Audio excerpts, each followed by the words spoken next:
Assalamualaikum warahmatullahi wabarakatuh. Pada hari ini saya berkesempatan untuk membuat lawatan ke Lembah Beringin. Saya berhajat nak explore benarkah wujud ghost town, bandar hantu di Lembah Beringin. Jadi hari ini saya nak pergi melihat sendiri dakwaan tersebut benar ataupun tidak. Jadi sebagai seorang ejen hartanah, perunding hartanah ataupun pelabuh hartanah, saya perlu untuk melihat sendiri keadaan hartanah tersebut sebelum saya membuat apa-apa keputusan untuk melabur. Jadi kebiasaannya setiap taman ni dia ada kelebihan dan kekurangan dia. Jadi hari ini saya cuba untuk melihat apakah kelebihan dan kekurangan di kawasan Lembah Beringin. Jadi untuk selanjutnya tuan-tuan boleh melihat video ini, sila tonton dan nilaikan sendiri. Jadi saya nak buat penafian ghost town tu adalah istilah saya semata-mata lah. Dia tidak merujuk pada entiti hantu. Ia merujuk kepada struktur rumah yang terbengkalai, projek rumah yang terbengkalai disebabkan pemaju bankrupt. Jadi selamat menonton dan semoga bermanfaat.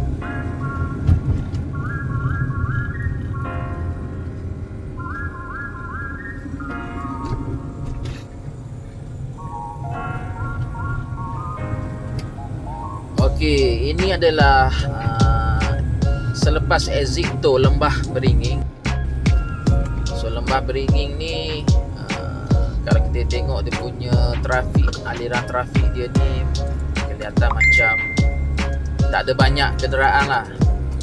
So sesuai lah dengan keadaan perumahan dia yang tak adalah besar sangat. Di sini hanya ada perumahan single story terrace, double story terrace. Ini adalah guard house pun kosong. Di belakang guard house tu adalah golf club, tapi nampak kelihatan macam tak dipotong rumputnya, dah tak terjaga sangat lah. So di Bukit Beruntun ni saya boleh katakan dia hanya ada perumahan, sama ada double story atau single story. So kalau siapa dia nak invest dekat, bukan Bukit Beruntun tapi Lembah Beringin, sesiapa yang nak invest dekat Lembah Beringin ni, saya cadangkan untuk invest di Jalan Kenari dan cuba elakkan di Jalan Camar. Sebab di Jalan Kenari ni dia paling hampir dengan exit tol Lembah Beringin. So perumahan dia sekarang ni dah mature area, lebih kurang dalam 60 ke 70% sudah penuh. Ini adalah surau.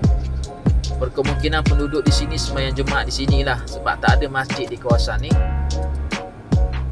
Ini adalah kolej Yayasan UEM, satu-satunya institusi pendidikan yang ada di Lembah Beringin.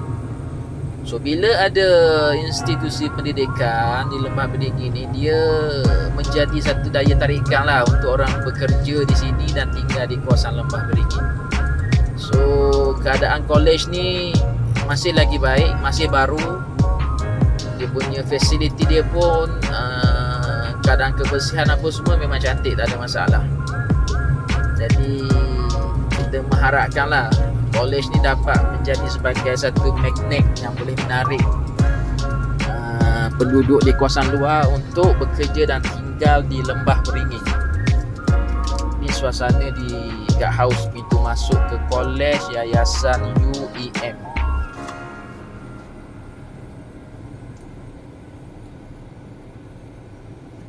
Sebenarnya untuk sesuatu kawasan perbandaran tu, untuk dia hidup, dia memerlukan banyak support seperti macam kilang, sekolah, institusi pendidikan, pejabat-pejabat kerajaan, bank, petropam.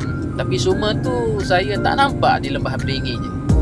Yang ada hanya perumahan, satu institusi pendidikan, kolej Yayasan UEM. Lepas tu gerai-gerai, kedai makan, surau, sekolah rendah. Shop lot pun tiada. Itu masalah dia. Bila kemudahan asas tu tak ada, mungkin itulah faktor yang menyebabkan lembah beringin ni sangat dingin, sangat kesian lah, sangat kata orang tu seolah-olahnya macam tak ada perubahan daripada 25 tahun lepas. Okey, ini saya cuba tinjau. Adalah kedai-kedai makan yang penduduk buat, contoh mi udang lembah beringin ni, dia modify rumah corner lot tu dijadikan kedai. Dah tak ada shop lot, rumah pun jadi, tak ada masalah. So ini murid-murid sekolah baru balik pada sekolah. Ini semua dekat area Jalan Kenari, tak jauh daripada exit tol Lembah Beringin. Ini perumahan di Jalan Kenari yang saya masukkan. Kalau nak invest dah di kawasan ni. Saya, pada pendapat saya lah, berdasarkan pandangan kasar, sekitar 60 ke 70% occupancy rate kepadatan penduduk yang dah masuk menghuni di kawasan Jalan Kenari. Tapi kita masih boleh nampak masih ada rumah-rumah yang tidak berpenghuni.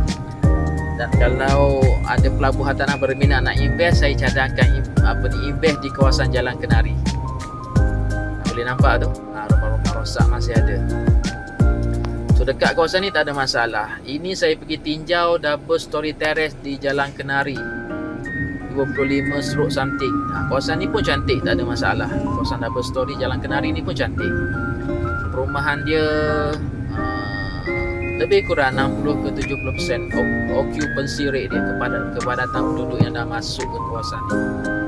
Kalau kita tengok padang permainan, kita tengok bahu jalan, tepi longkan, rumput tu memang dipotong pendek. Jadi tahniah dan syabas lah kepada Majlis Daerah Hulu Selangor kerana telah, kata orang tu, menyempurnakan tugas untuk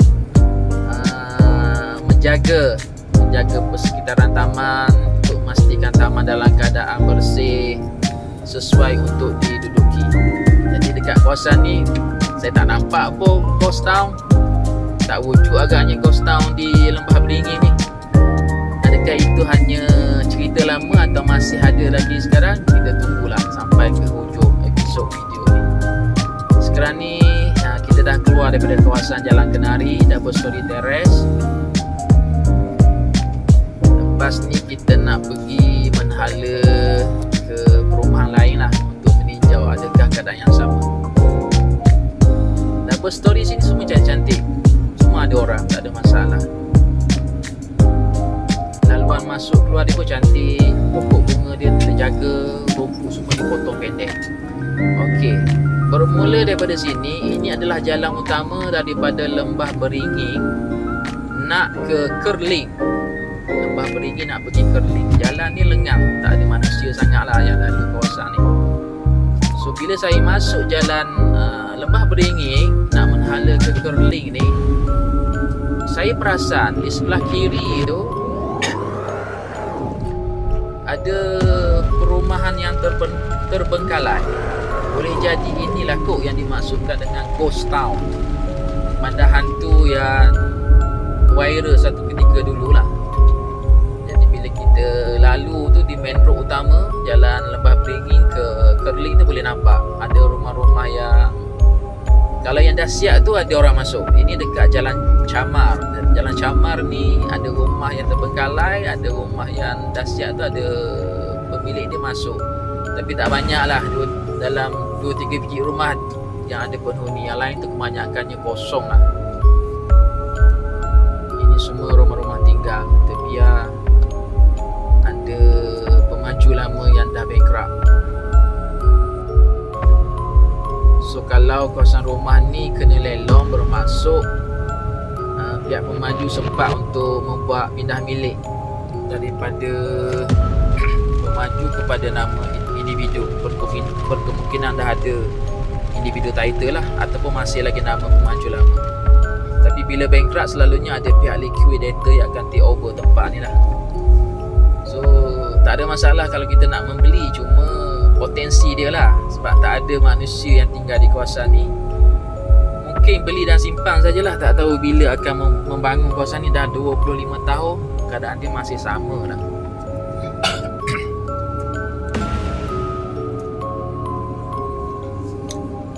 Ini adalah simpan untuk masuk ke perumahan Jalan Camar.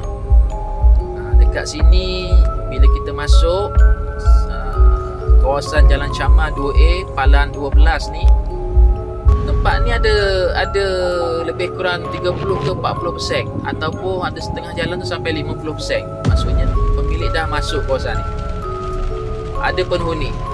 Jadi kalau tiba-tiba kita tengok ada owner nak jual di Camar ni, better kita google dululah, tengok sama ada kawasan tu ada penduduk ke tak ada penduduk.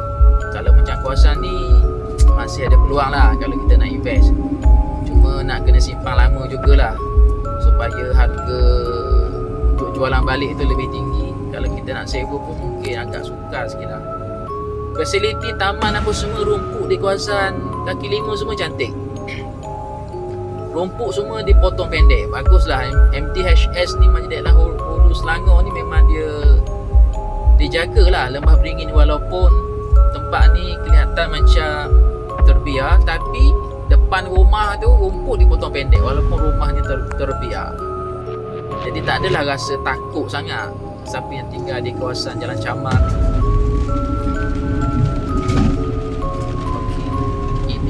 Saya berada dekat laluan. Ini laluan selepas perumahan Jalan Camar tu, saya masuk ikut laluan utama daripada Lembah Beringin nak ke Kerling. Jarak dia lebih kurang, tak silap saya lah, lebih kurang dalam 15 ke 20 minit lah. Jadi kalau penduduk di Lembah Beringin ni katalah nak cari barang-barang basah, barang kecil, nak isi minyak petrol kan, dia orang terpaksa pergi ke Kerling lah. Dekat Kerling baru ada kalau nak isi minyak kereta. Jadi agak jauh jugalah. Kalau nak ke Bukit Beruntung pun mau dalam 10 ke 15 minit. Nak ke Tanjung Malim pun lebih kurang sama. Itulah yang kekurangan sikit lah di Lembah Beringin ni. Dia tak ada support kemudahan asas seperti Petropark,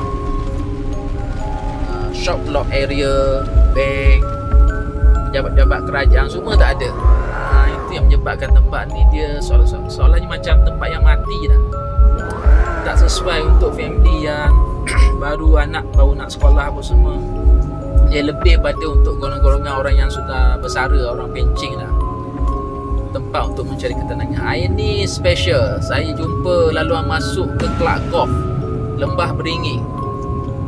Kalau tengok pada jalan masuk dia seolah-olahnya macam Kelab Golf ni dah tak beroperasi sebab terbiar. Laluan masuknya pun dah semak, yang dongkring dah penuh atas jalan. Itu signboard Lembah Beringin Golf Club. Suatu ketika dulu sekitar 15 ke 20 tahun lepas saya pernah datang ke sini, pernah minum di Kelab Golf ni lah. Tapi sekarang ni nampak macam dah terbiar, dah tak ada penghuni dah. Tengok lalang tu sudah tinggi. Yang kita nampak tu dia punya dewan utama dia lah kot. Tempat makan apa semua dulu. Dulu kalau kita datang ni kita nampak lah ada orang, ada KD apa semua kan, ada tempat makan. Sekarang ni kosong, tak ada apa. Dia punya pintu masuk ke Lembah Beringin Golf Club pun tak ada siapa yang jaga. Kosong, terbiar macam tu. Dia tidaklah rosak tapi tak ada orang. Itu yang peliknya, tak ada orang. Sekitar dia pun macam tu je, macam dah tak terjaga sangat lah. Kata orang hidup segan mati tak mau. Ini Kelab Golf Lembah Beringin. Okey, teruskan.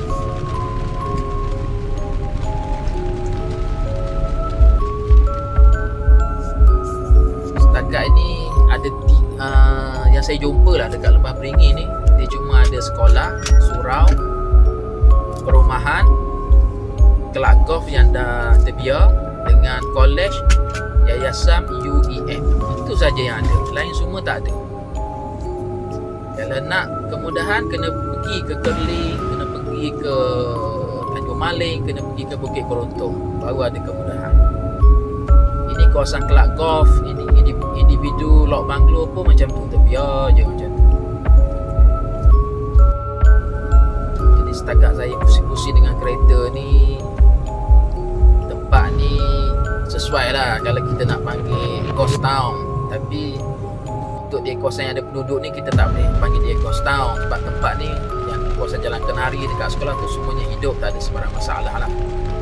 So, selamat menonton. Sekian, terima kasih. Assalamualaikum.